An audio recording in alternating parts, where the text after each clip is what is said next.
When Jordan annexed and incorporated the West Bank following the First Arab-Israeli War in 1948, it granted full citizenship to the Palestinian population living there. Large numbers of refugees from the Nakba also settled in the area. The result of this was a huge increase in Jordan's population, from some 400,000 before the war to almost 1.3 million post-war, through the addition of 900,000 Palestinians.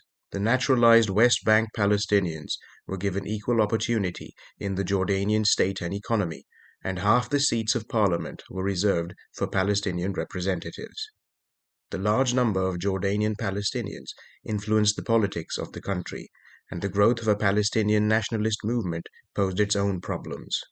From the mid-60s, various Palestinian militant groups used the West Bank as a base of operations for attacks on Israeli territory. This resulted in a border conflict between Israel and Jordan, harming relations between the two countries and growing into an issue of national security for King Hussein and the Jordanian government. Among these militant groups was an organization called Fatah, led by Yasser Arafat. In 1967, following a crushing victory over Jordan and its Arab allies in the Six-Day War, the West Bank was occupied by Israel. Some 300,000 Palestinians then fled or were expelled into Jordan. The Palestinian Liberation Movement and its associated militant groups now began to operate from Jordanian territory, using Jordanian border towns and Palestinian refugee camps for guerrilla activities. Retaliatory attacks by Israel involved incursions into Jordan, on some occasions also bringing the Jordanian army into the conflict. On 21 March 1968, a large Israeli incursion was repelled by the Jordanian army and PLO forces. This claimed victory in the Battle of Karameh drew attention and support to the Palestinian militant cause. Fedayeen units attracted large numbers of new recruits and were provided financial resources, training, and other support by the Gulf states, Egypt, Syria, Iraq, and Lebanon. As Jordan grew into the main center of the Palestinian Liberation Movement, Fedayeen from nearby Syria and Lebanon also made their way into the country. Guerrilla factions spread their influence and consolidated their grip on refugee camps, including in the capital and largest city, Amman. Palestinian enclaves in the capital and other cities, especially on the border, began to establish parallel governments, viewing themselves along the lines of liberated cities or independent republics. Law and order deteriorated, with frequent acts of violence, kidnappings, and extortion carried out against Jordanian civilians. The Fedayeen were also involved in clashes with the police and army, who were losing authority, while armed groups of Palestinian militants openly roamed the streets of major cities, including Amman, Irbid, and Zarqa. Efforts to control the Fedayeen groups were met with violent resistance. In 1969, Fatah's Yasser Arafat was elected leader of the Palestine Liberation Organization, or PLO, a coalition of political and militant groups aimed at working together for the Palestinian cause.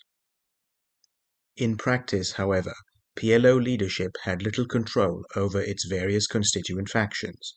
Marxist-Leninist parties and other radical left-wing elements within the PLO, such as the PFLP, or Popular Front for the Liberation of Palestine, and the DFLP, the Democratic Front for the Liberation of Palestine, began calling for the overthrow of King Hussein and the Jordanian monarchy, in favor of a revolutionary government which could more effectively pursue the goals of Palestinian liberation and communism.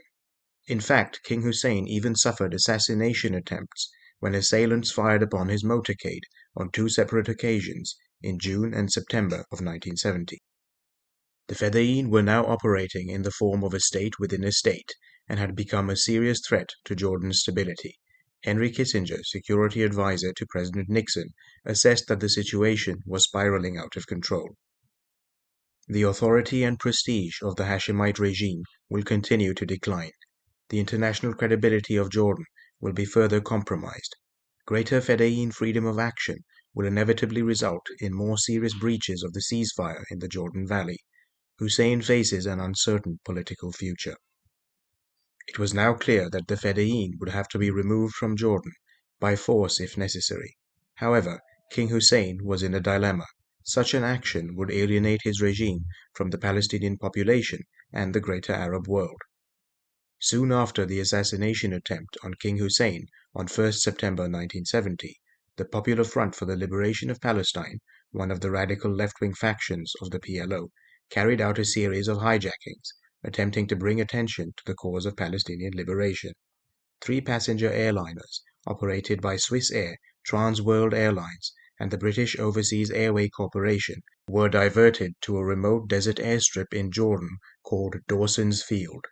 The PFLP threatened to destroy the aircraft unless a number of Fedayeen held in Israeli and European prisons were released. When their demands were not met, the PFLP terrorists took hostages and then blew the planes up in front of the international press on September 12, 1970. The threat of Jordanian territory now being used as a base for international terrorism finally forced King Hussein's hand. On the 16th of September 1970, martial law was declared in Jordan. The following day, the army surrounded Palestinian refugee camps in major cities and began shelling the Fedayeen bases located within. Street battles erupted between the Jordanian army and Palestinian guerrillas, and many civilians were killed in the fighting. While the PLO leadership claimed that Jordan killed between 10,000 to 25,000 Palestinian civilians, other estimates put the number at 2,000 to 3,500 dead. The Arab nations were outraged by Jordan's actions, which seemed like an attempt to destroy the Palestinian liberation movement. Jordan's neighbor, Syria, mobilized its armed forces and on the 18th of September invaded Jordanian territory from the north in support of the Fedayeen. Faced with an existential threat, King Hussein was forced to do the unthinkable. On the 20th of September, he requested the British and Americans for Israel or other air intervention or threat thereof in an effort to deter Syrian aggression. The request was passed on to Israel, where opinions were divided on whether to support Jordan or to let the country fall and be turned into a Palestinian state by its neighbors. The Israeli government chose the former option and deployed troops on the border with Syria. Israeli fighter aircraft were also flown over Syrian troop concentrations as a demonstration of Israel's readiness to intervene. On the 22nd of September, a combined attack on the Syrian 5th Division by the Jordanian Army and Air Force proved successful and inflicted heavy casualties. Syrian Defense Minister and Commander of the Air Force, Hafez al-Assad, decided not to commit the Syrian Air Force to the battle, either for political reasons or to avoid drawing Israel into the conflict. The Syrian army was forced to retreat. 2 months after the failed intervention, a coup d'état brought Hafez al-Assad to power as the leader of Syria. Meanwhile, fighting in Jordan continued, with the army taking control of important cities and gaining the upper hand over the Fedayeen.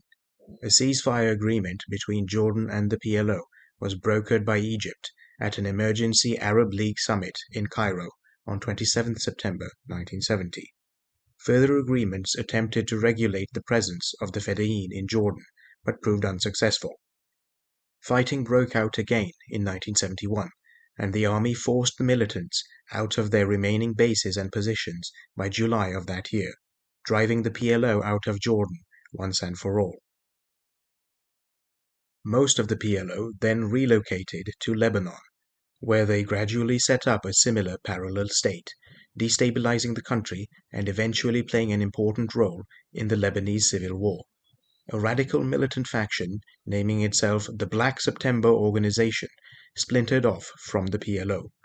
This group was to be responsible for the assassination of the Jordanian Prime Minister Wefsi Tel and the infamous 1972 Munich Olympics attack, in which 11 Israeli athletes were killed.